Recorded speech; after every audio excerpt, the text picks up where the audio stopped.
Historically, there was a single public works director with an assistant, and then we managed the 11 divisions that made up public works. Public works is the largest department in the city, 145 total employees, somewhere in that neighborhood, so I think it makes sense to have two sets of eyes, get the workload, manageable for one person. I think managing 5 departments instead of 11, just a lot less things to try to keep track of, and I can focus more and try to provide that big picture planning. So utilities, you have water treatment, water distribution, and sewer collection, sanitation, landfill.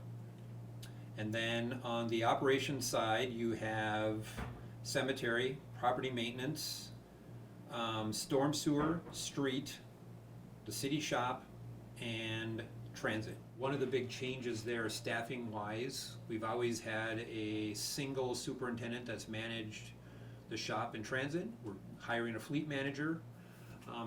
That individual's job will be to manage the shop, but then start developing more of a fleet management program that, every department historically is always just kind of, I need a truck, and they just always have put it in their own budget. Now it'll be kind of centralized to a fleet manager, so that'll be a change. That'll be something new.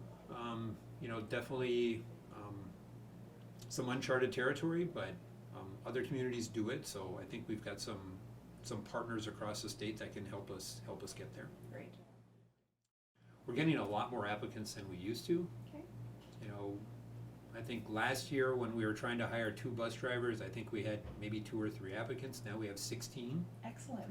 So yeah, staffing has been hasn't been bad on our side of the world. Good. Transit center? Yeah, that'll be a big change on the transit side. That should be under construction here in the next probably weeks. Street, storm sewer, property maintenance. I think we just kind of have. I don't think we have any big capital intense projects in those departments. Okay. Going forward for 2025, I don't know that there's.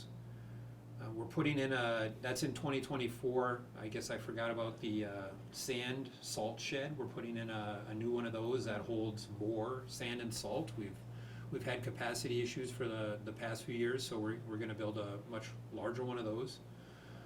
So we should be sitting pretty good going into 2025 for capital requests. Probably nothing out of the ordinary. And the cemetery, over the years, a lot of burials have been transitioning to cremation. So years ago we put in our first columbarium. That is now probably 70 to 80% full. Okay. So that's something that I don't think we have it in the budget for 25, but it needs to be in the budget probably in 26, definitely.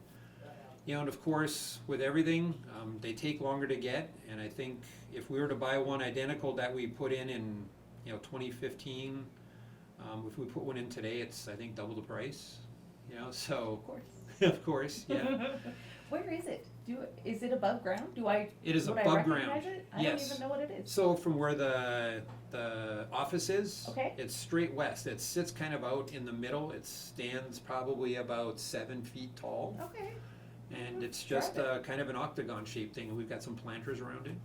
I didn't know what a columbarium was when I was first asked to design one. So we did some research and I figured out what they look like. So there's kind of a master plan of like the one that we built is kind of like the hub. Okay. Then there'll be like spokes that come out from it, but I like it. yeah.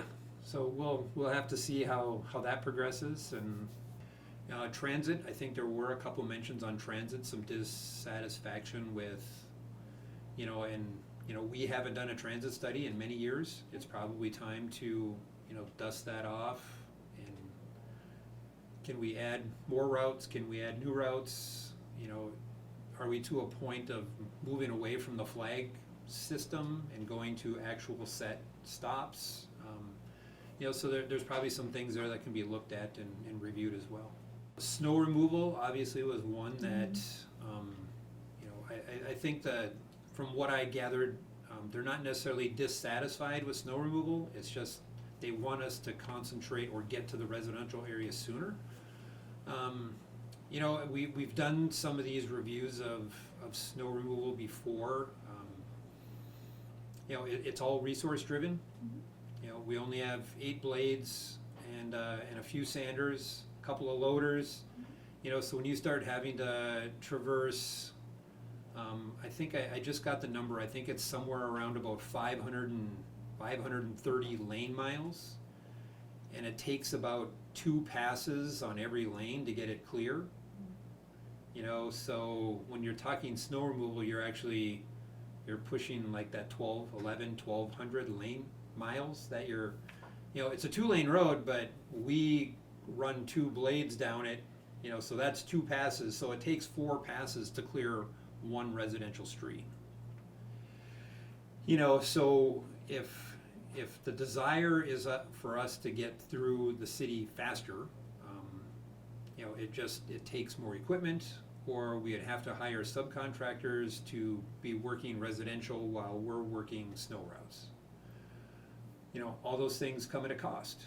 You know, so I think knowing that there's dissatisfaction or the people have a desire, I think we're, you know, now that this winter is over, I think there's plans, once we get an operations director on board, that there's gonna be a kind of a deep dive, kind of an after-action report.